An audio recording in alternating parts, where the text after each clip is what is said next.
Hello and welcome to Afro Tales, where every tale hides a shadow, and some whispers are never meant to be heard. Let's get into the story. Long ago, nestled between steep cliffs and misty valleys, the village of Itamba lived in harmony with the land. The people farmed cassava, fetched water from the sacred springs, and offered kola nuts to the old forest gods.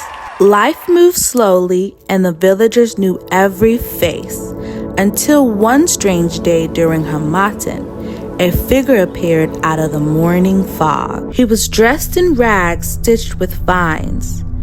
His beard was gray, his eyes hidden under a battered straw hat, and his walking stick curved like a serpent's tail. He limped into the village and sat beneath the aroko tree at the center of the market square.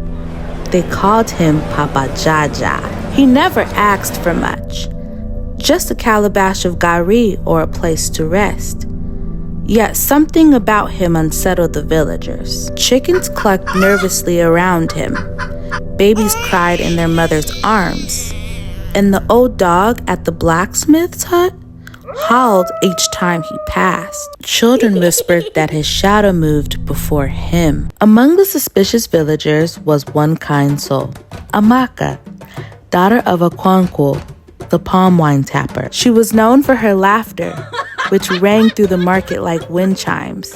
Her heart was as warm as roasted plantains, light and joyful, the kind that made strangers smile and elders nod in quiet approval. Her hands were always busy, roasting plantains by the roadside or carrying calabashes of palm wine on her head with the grace of a queen. But it was her heart, as warm as her firewood oven, as open as the village path at dusk. That's what set her apart from the others. While others turned away from the strange beggar, crossing themselves or muttering under their breath, Amaka offered him food, not out of pity, but because kindness was her instinct. When he approached her, she stalled with silent steps and haunting eyes. She did not flinch. "You shouldn't be hungry when I have food," she said, handing him a bowl of steaming yam porridge. "Eat, rest. The gods see everything." She didn't see the way his eyes lingered on her. Not with lust, but with something older, something hungrier. Her friends warned her. Her father scolded her. Even the local priest muttered, "There is a shadow that follows that man, child. Be careful where it leads." But Amaka only smiled and shook her head. A shadow only frightens those who stand in the dark, but she had no idea just how long the night could really be. From that day, he returned often. He helped her fetch firewood, told her strange riddles, and sang old songs that hadn't been heard in the village since her grandmother's time. Despite his rags, Amaka found herself drawn to him, not with love, but with curiosity. Who was this man who knew the names of stars and spoke of distant places with the detail of one who had lived 1,000 lives? On the seventh night, a storm came through Itamba. Thunder cracked like the sky was tearing open. That's when Papa Jaja knocked on Amaka's door. He was soaked to the bone. "I have no shelter.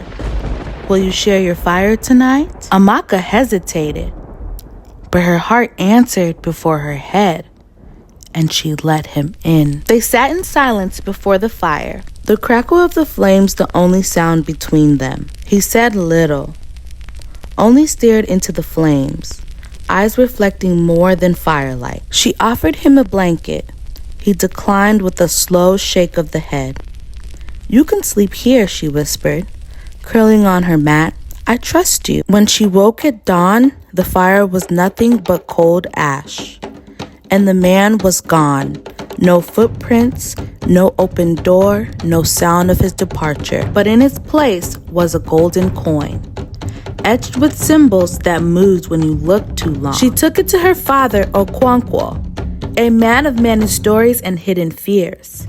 He stared at the coin for a long while, then crossed himself 3 times. "This is an Abasi coin," he whispered, "used only by the dead to pay their passage into the spirit world." That evening, Amaka followed Papa Jaja as he disappeared into the forest. The deeper she went, the more the world changed. Trees stood too still. The air grew heavy.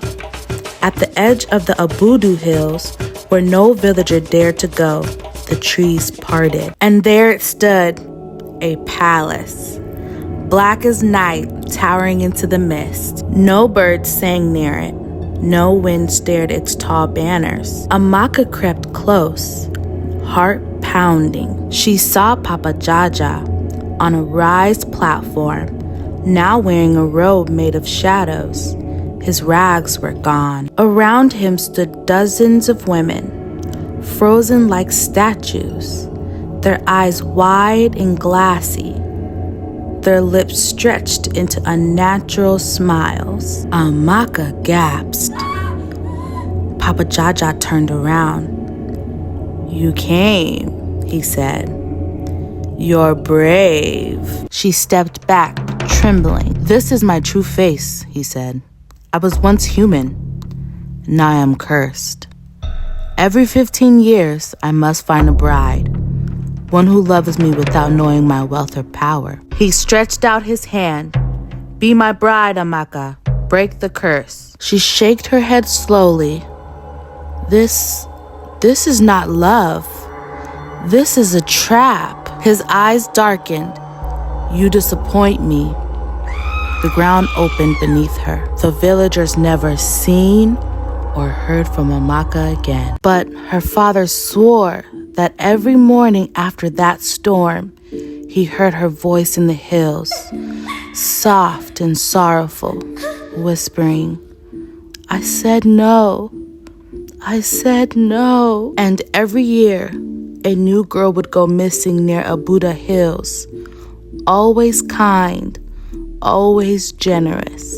The market women say Papa Jaja still walks among them, wearing new faces, sometimes as an old man, sometimes as a child, sometimes as a stranger whose shadow doesn't match his body. The moral of this story is, love that is tested by deceit becomes a curse, and some riches are best left buried in the dark. And that's another tale from the heart of Africa. If you're feeling the vibes, hit the like button, subscribe, and drop a comment with your favorite part. New stories drop every week. Don't miss out. And again, thank you for watching Afro Tales.